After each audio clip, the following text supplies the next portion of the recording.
Her roj evvel navçeki li gundeki ev Nevruz piroz bibe.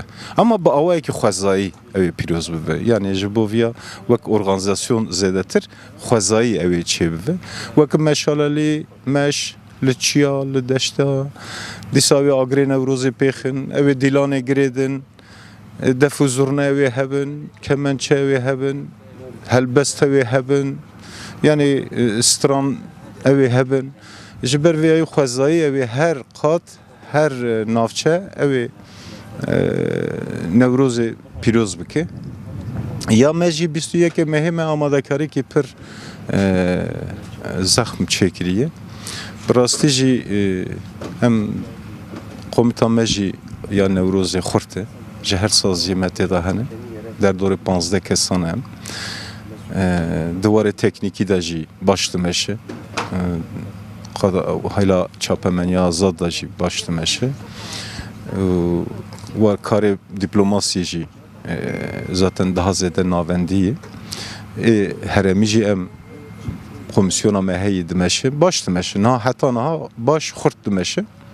Ama ew roja wê hinek daha ev nişan bide ka Newroza îsal û demê borî di navbera wê de çi qas ferqî heye em bawerin gelê jî evî bibîne hemû cîhanê jî bibîne ka Amed Newrozek çawa wê pîroz bike. Yani hêviyê me bi rastî ji vê Newrozê pir zêde ye. Hûn zanin pir geşedanê mezin li rojhilata navîn çê dibe.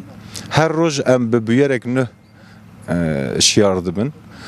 Niha başûr hûn zanin Perçê Kurdistanê yek başûr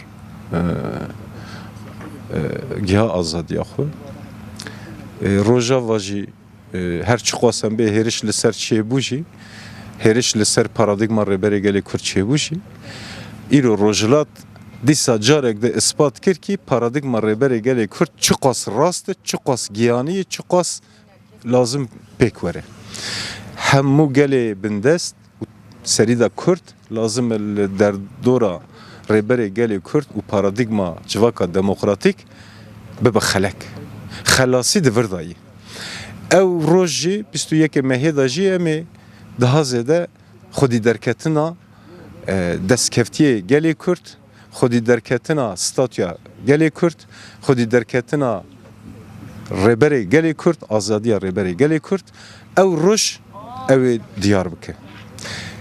Ev bawerin biska dijî me hinek anî ziman yani vîya hestê min e ew ê min e 21 adarê de di rojhilata Kurdistana rojhilata ez bawerim ew ê agrê Newrozê ya azadiyê ew ê pir gur pêxê.